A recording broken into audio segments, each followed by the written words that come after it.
The film begins with a group of friends on the beach. They were all having fun. Some were playing games, while others were singing and dancing. Meanwhile, they found an unusual object and have no idea what it is. Some friends harmed this strange object while playing with it. They were all tired from having so much fun. After that, they sleep in their cars. The next morning, they awaken one by one. When a girl named Marsha awakens, her condition worsens. She begins vomiting and feels weird. All of the other friends think this is due to the previous night's party. Then we notice a bird sitting on the sand. That bird was completely fine. The sand begins to absorb it, as if it were a deep bog. The girl becomes worried after watching this. She warns her friend Marsha not to put her feet in the sand because it is dangerous. Before she could hear anything, Marsha had set foot on the sand. Her feet were slowly sinking into the sand. She tries desperately to get her foot out of the sand, but she can't. She was about to move her foot out with her hands. As a result, her hand begins to sink into the sand. She becomes scared and starts screaming. Her friends were unable to help her because they were also trapped.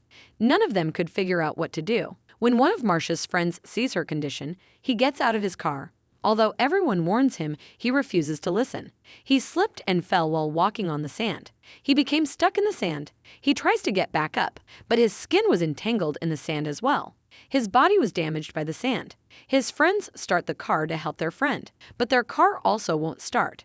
Meanwhile, the boy's friend tries to save him with a rope. The boy, however, was no longer able to hold the rope. Unfortunately, his entire body disappears into the sand within a short period of time. They were all terrified after viewing this incident and intended to escape immediately.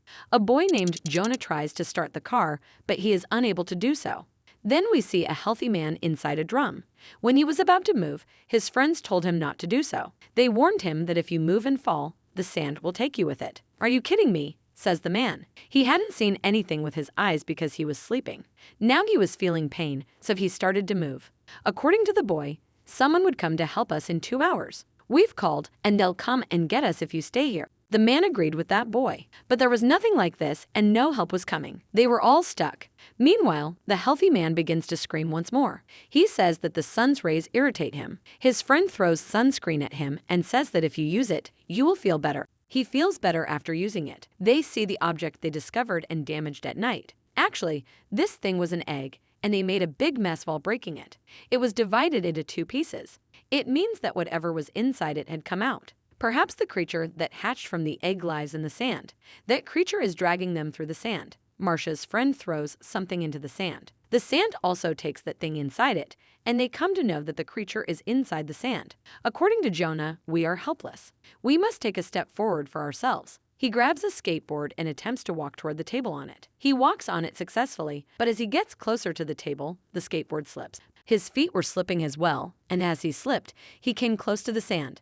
As a result, something emerges from the sand and touches his belly. But Jonah doesn't get nervous. He quickly climbs up to the table. There was a snack bag. He pulls a banana from the bag. After eating it, he started vomiting. When he looked down at his belly, he noticed that it was riddled with wounds. The thing that emerged from the sand did it. When they see this, they all panic. "This is nothing. Just think about your safety," Jonah says. He throws drinks at them with it, so the thirsty one can drink them. Jonah then feels pain in his stomach. His wounds were also bleeding. His friend becomes depressed and begins to cry. Jonah tells her not to cry because they are all strong. Jonah laid down there. Meanwhile, a girl in the car tells them that our mobile phones are in the boot of the car. We need to take them so that we can call for help. Nobody wants to take the risk that the car's boot will not open while they're sitting here. A girl says, "I will do it." She goes and opens the boot, but it doesn't open. She walks over to the other side. A girl with black hair handed her a piece of cloth. As a result, she can hold it tightly and avoid falling on the sand side. However, she is still unable to properly open the car's boot. Then Jonah's friend makes her hold a rod. She asks her to try it. Finally, the girl opens the car's boot. However, they see that someone is arriving. He was the place's supervisor. It means he was in charge of the beach patrols. They all saw him. The girl who had opened the boot said her fingers had become stuck in the boot. It means the boot was closed. She screams, and they all try to call her back. The supervisor, on the other hand, asserts that this new generation does strange things after using drugs. They're all telling him we're in big trouble. He had parked his car near them and was about to exit. They all yell, "Don't put your foot in the sand." When the man comes up, everyone is surprised that the sand has had no effect on him. He first goes to Jonah. He is shocked when he sees his stomach. After that, he tries to pull the healthy man from the drum, but his weight was too much for him to carry, and he couldn't do it alone. He says he'll call my team in a few minutes. They will rescue all of you from here. But I don't understand what you are doing here. Jonah's friend tries to tell him everything. She tells him that our friend's fingers have become trapped in the car's boot. The supervisor goes to her but doesn't help her. Jonah's friend begins to yell, "Why are you misbehaving with me?" When the supervisor approaches her, "What's the problem with you? Don't you see we're in trouble?" she asks. "We won't be able to go on the sand.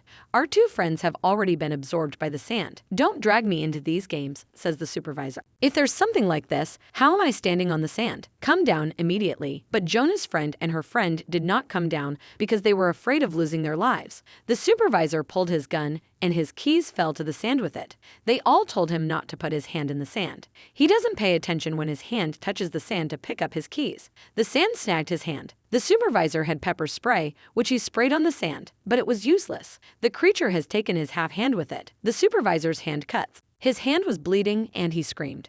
Jonah's friend picks up the pepper spray. She thinks this will help them defeat the creature. The supervisor completely falls down on the sand.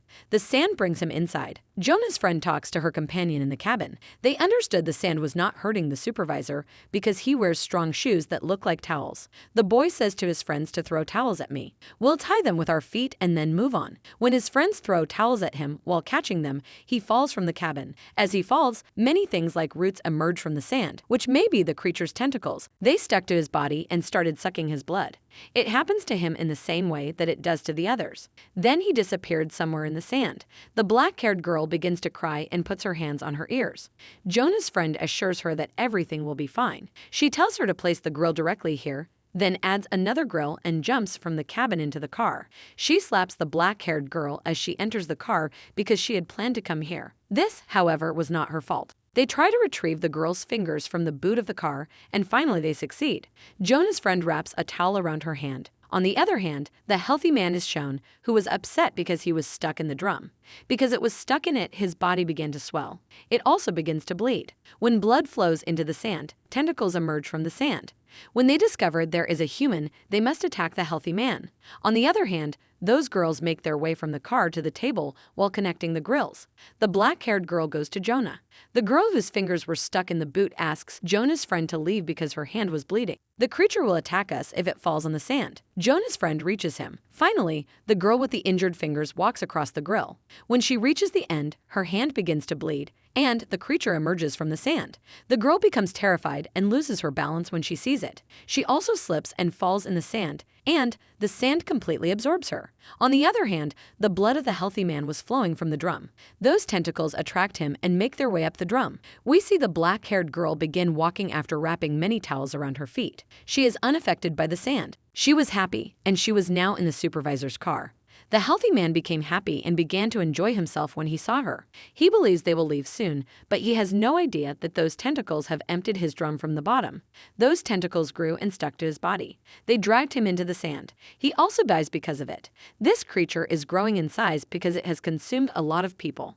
Its tentacles were also becoming more powerful. It reaches and moves the supervisor's car. Because of this, the black-haired girl falls off the car, and when her head hits the car, she faints. Jonah's friend was left alone, and the others were in worse condition. Someone's stomach hurt, and someone passed out. She becomes terrified, and the night appears. As the night falls, the black-haired girl comes to her senses. She places an air tub there, and he transports Jonah to the car from there. When Jonah's friend reaches out, the creature uses its tentacles to close the car door. The creature's tentacles were glowing, which was unexpected. It emitted a blue light. Jonah's friend maintains his bravery. She comes up on top of the car and notices a gas can nearby. The creature held the can, and it wasn't sparing it. Without further ado, Jonah's friend takes up the other cane. She strews gasoline all over the car. As a result, some gasoline falls on the creature, which she then burns. As a result, the tentacles of the creature catch fire. Jonah's friend rushes inside the car as it begins to yearn. She shuts the door. The creature tries to open the door. As a result, the monster's strength is reduced due to the burning. It is quickly absorbed into the sand. It was too late in the evening, and they were tired and terrified. They fall asleep in the car. In the morning, someone knocks on their car mirror. He looked like a police officer. When Jonah's friend comes out and sees her feet on the sand, they do not absorb the sand. With it, the black-haired girl also comes out. They move ahead from there. Maybe the creature died as a result of the fire last night. There was no movement in the sand, only peace. Jonah dies as a result of his wounds. It was a heartbreaking moment. However, in the film's final scene, we see something shocking. The creature did not die. It's still alive and swimming around in the sea. Now its target is the city. This is the final scene of the film, and the movie ends here.